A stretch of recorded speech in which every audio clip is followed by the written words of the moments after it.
ಜವಾಬ್ದಾರಿ ಸ್ಥಾನದಲ್ಲಿರುವಂತ ಕಿಚ್ಚ ಸುದೀಪ್ ನಟ ಅವರು ಮಾತಿನ ಒಂದು ಹಿಡಿತ ಹೇಳ್ದಿರ ಅಶ್ವಿನಿ ಗೌಡ ಮೇಲೆ ಹೆಚ್ಚಾಗಬೇಕಾಗಿರುವಂತ ಪಿತ್ತ ಪಾಪ ಪುಟ್ಟ ಹೆಣ್ಣು ಮಗಳು ರಕ್ಷಿತಳ ಮೇಲೆ ಹೆಚ್ಚಾಗಿದ್ ಯಾಕೆ ಅನ್ನುವಂಥದ್ದು. ಕಿಚ್ಚ ಸುದೀಪ್ ಅಭಿಮಾನಿಗಳ ಬಳಗ ಪ್ರಚಾರಕ್ಕೋಸ್ಕರ ಅಂತ ಬಡ ಹೆಣ್ಣು ಮಕ್ಕಳು ಬೇಕಾ ರಿಯಾಲಿಟಿ ಶೋಗೆ.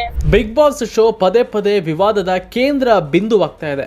ಈಗ ಕಾರ್ಯಕ್ರಮ ನಿರೂಪಕ ಕಿಚ್ಚ ಸುದೀಪ್ ವಿರುದ್ಧ ಮಹಿಳಾ ಆಯೋಗಕ್ಕೆ ದೂರು ನೀಡಲಾಗಿದೆ. ಜೊತೆಗೆ ಅಶ್ವಿನಿ ಗೌಡ ಹಾಗೂ ಗಿಲ್ಲಿ ಮೇಲೆ ಹಲ್ಲೆ ಮಾಡಿದ ರಿಷಾ ಗೌಡ ವಿರುದ್ಧವೂ ಹೋರಾಟಗಾರ್ತಿ ಸಂಧ್ಯಾ ಎಂಬುವರು ದೂರು ಕೊಟ್ಟಿದ್ದಾರೆ. ಕಿರುತೆರೆಯ ಅತಿ ದೊಡ್ಡ ರಿಯಾಲಿಟಿ ಶೋ ಬಿಗ್ ಬಾಸ್ ನಾನಾ ಕಾರಣಕ್ಕೆ ಸದ್ದು ಮಾಡುತ್ತೆ. ಕೆಲವರು ಇಂತಹ ಶೋಗಳನ್ನ ಬ್ಯಾನ್ ಮಾಡಬೇಕು ಎನ್ನುತ್ತಾರೆ. ಇನ್ನು ಬಿಗ್ ಬಾಸ್ ಮನೆಯಲ್ಲಿರುವ ಸ್ಪರ್ಧಿಗಳ ಮೇಲೆ ಹೊರಗಡೆ ದೂರು ದಾಖಲಾಗುವುದು ಹೊಸದೇನಲ್ಲ.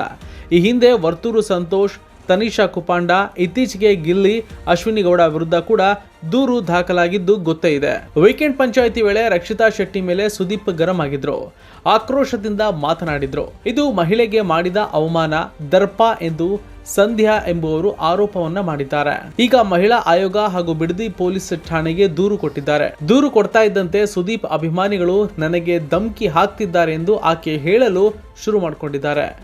ರಕ್ಷಿತಾ ಶೆಟ್ಟಿ ಅವ್ರನ್ನ ಎಸ್ ಕ್ಯಾಟಗರಿ ಎಂದು ಅಶ್ವಿನಿ ಗೌಡ ಹೇಳಿದ್ರು.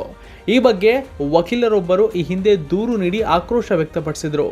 ಇದೇ ವಿಚಾರವಾಗಿ ಸಂಧ್ಯಾ, ಪವಿತ್ರ ಕೂಡ ಈಗ ದೂರು ನೀಡಿ ಕ್ರಮಕ್ಕೆ ಆಗ್ರಹಿಸಿದ್ದಾರೆ. ಬಿಗ್ ಬಾಸ್ ಸೀಸನ್ 12 ಮುಗಿಯುವ ಹೊತ್ತಿಗೆ ಇನ್ನೆಷ್ಟು ದೂರು ದಾಖಲಾಗುತ್ತೆ ಎನ್ನುವುದು ಸದ್ಯದ ಕುತೂಹಲ ಕೂಡ ಹೌದು. ಕಳೆದ ವಾರದ ರಕ್ಷಿತಾ ಶೆಟ್ಟಿ ಮೇಲೆ ಸುದೀಪ್ ಗರಂ ಆಗಿದ್ರು. ಅದಕ್ಕೆ ಕಾರಣ ಗಿಲ್ಲಿ ಜೊತೆ ಸೇರಿ ಆಕೆ ಇರಿಟೇಟ್ ಮಾಡಿದ್ದು.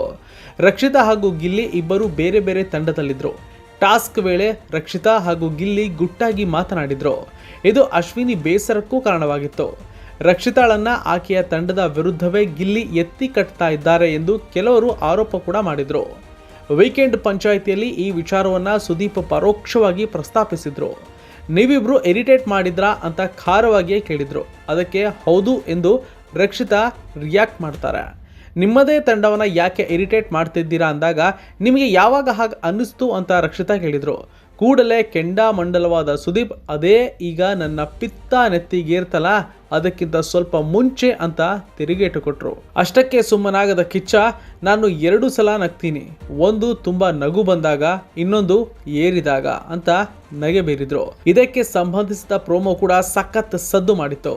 ರಕ್ಷಿತಾ ಮೇಲೆ ಸುದೀಪ್ ಆಕ್ರೋಶ ವ್ಯಕ್ತಪಡಿಸಿದ ಬಗ್ಗೆ ಕರಾವಳಿ ಮೂಲದ ಮಹಿಳೆಯೊಬ್ಬರು ಆಕ್ರೋಶ ವ್ಯಕ್ತಪಡಿಸಿ ವಿಡಿಯೋ ಮಾಡಿದ್ರು. ಅಶ್ವಿನಿ ವಿರುದ್ಧ ಮಾತನಾಡದ ನೀವು ರಕ್ಷಿತಾ ವಿರುದ್ಧ ಯಾಕೆ ಕೂಗಾಡ್ತೀರಾ ಅಂತ ಪ್ರಶ್ನೆ ಮಾಡಿದ್ರು. ಆ ವಿಡಿಯೋ ಕೂಡ ಸಖತ್ ವೈರಲ್ ಆಗಿತ್ತು. ಸದ್ಯ ಬಿಗ್ ಬಾಸ್ 12 1.5 ತಿಂಗಳು ಪೂರೈಸಿದೆ. ಕಳೆದ ವಾರ ಅಚ್ಚರಿ ಎನ್ನುವಂತೆ ಕಾಕ್ರೋಚ್ ಸುದ್ದಿ ಎಲಿಮಿನೇಟ್ ಆಗಿ ಹೊರಬಂದ್ರು. ಈ ವಾರ ಯಾರು ಹೊರ ಬರಬಹುದು ಎನ್ನುವ ಚರ್ಚೆ ಶುರುವಾಗಿದೆ. ಈ ಮಧ್ಯೆ ಒಂದಷ್ಟು ಕಂಪ್ಲೇಂಟ್ಗಳು ಕೂಡ ದಾಖಲಾಗ್ತಾ ಇದೆ.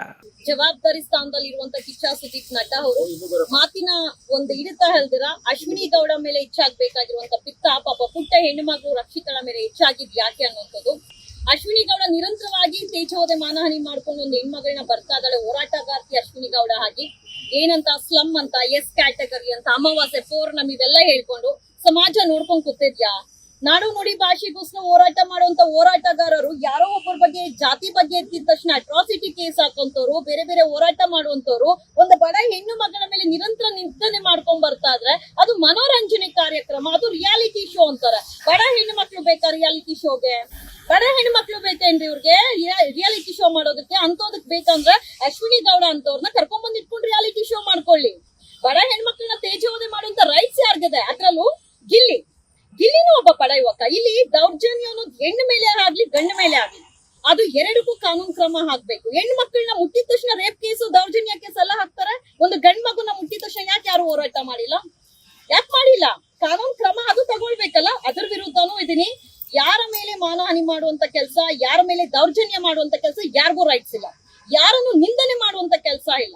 ಏನಾಗ್ಬೇಕು ಅನ್ನೋದು ಈಗ ಉದ್ದೇಶ ಏನಿಲ್ಲ, ಕಾನೂನು ಕ್ರಮ ತಗೊಳ್ಳಿ. ಅವ್ರು ಮಾಡಿರುವಂತ ತಪ್ಪು ಅವ್ರು ಅರ್ಥ ಮಾಡ್ಕೊಳ್ಳಿ. ಅಂಡ್ ಏನೋ ಹೇಳ್ತಾ ಇದ್ವತ್ತು ಕಿಚ್ಚ ಸುದೀಪ್ ಅಭಿಮಾನಿಗಳ ಬಳಗ ಪ್ರಚಾರಕ್ಕೋಸ್ಕರ ರಾಮನಗರ ಬೆಂಗಳೂರಿಂದ ಬರ್ಬೇಕಾ ಸರ್? ಡಿವೈಎಸ್ಪಿ ಆಫೀಸ್ಗೆ ಹೋಗ್ಬೇಕು, SP ಆಫೀಸ್ಗೆ ಹೋಗ್ಬೇಕು. ಪ್ರಚಾರ ಬೇಕಂದ್ರೆ ರೀಲ್ಸ್ ಮಾಡ್ಕೊಂಡ್ಬಿಟ್ರೆ ಸಿಗೋದಿಲ್ಲ ಪ್ರಚಾರ ಅನ್ನುವಂಥದ್ದು. ಕೆಟ್ಟ ಕಮೆಂಟ್ಸ್ ಹಾಕೋದು ಅದ್ರಲ್ಲೇ ಗೊತ್ತಾಗುತ್ತೆ. ಅವ್ರ ವ್ಯಕ್ತಿತ್ವನ ಅವರೇ ಹೊರಗಡೆ ತರುವಂತ ಕೆಲಸ ಕಿಚ್ಚ ಸುದೀಪ್ ಅಭಿಮಾನಿಗಳ ಬಳಗ ಮಾಡ್ತಾ ಇದೆ. ಎನಿಹಾವ್ ಕಾನೂನಾತ್ಮಕವಾಗಿ ಕ್ರಮ ಜರುಗಿಸ್ತಾರೆ. ಉತ್ತರ ಕೊಡ್ಲಿ, ಇನ್ನೆಂದು ಆ ತಪ್ಪು ಮಾಡಬಾರದು. ನಿಮ್ಮ ಹೆಸರು ಮೇಡಮ್? ಸಂಧ್ಯಾ ಅಂತ.